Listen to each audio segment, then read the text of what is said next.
public transport in It's Cornwall shit. Around it where I live never comes, and just awful. like, They don't always ever be turn up late. on time. So because they were such long sometimes terminate journeys, during they'd a almost pretty service. much never be on time into They college. have to hang around for about an hour and a half in town. As it's getting dark and it's cold, and as a young girl, it's not the safest town. So for what Yeah. should normally be like a half an hour drive, once on when my I was trip to sick, it took college, me 3 I had hours to get home buses, between and it Bombing took and 2 Blue, which was only hours like to get in the morning. half an so hour even if I had to go in for one lesson, I'd have drive. 4 hours. The first bus is late, I'll miss the journeys. connection to the second bus, and then I'm stuck in town for like another hour. So then I'm even more late. Or I literally some days I was just stuck in town. There was no more buses for the rest of the day, so I would just be completely stuck in like Truro or Falmouth with no way of getting home. So then I just had to like desperately call as many people as I could to see if I could get a lift home.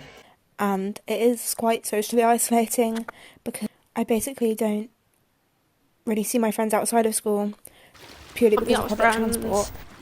And especially where I live, because the closest bus stop is Cornwall Services, which is still like, if I was to walk there, it would be like 30 minutes, do you know what I mean?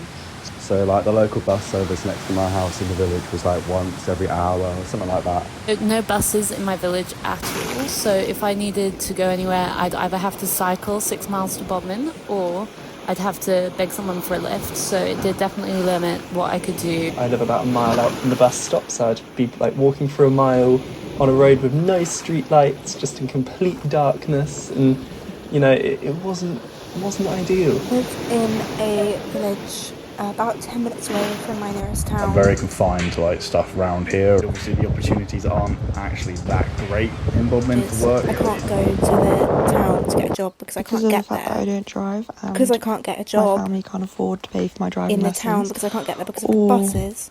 I can't buy really me a afford car. to get the bus to I see my friends. basically So it's can't get a sort job. of like a circle of, you know, I won't ever see my friends because I can't get a job, There and are I can't barely get a any job other because job I can't opportunities, and the get ones to the that there place are, to get the job. you have to have qualifications, or so many people apply that it's just impossible. So basically. I think definitely you need a car. There is no transport anywhere near me. I can't afford to learn to drive because I don't have a job. If it was good, I'd be able, like, happily walk into town, get a bus, go home. Yeah. And I think generally I'd have a much better time socially with friends because people prioritise people they can see. Yeah. And I just don't ever get to see my friends very often at all.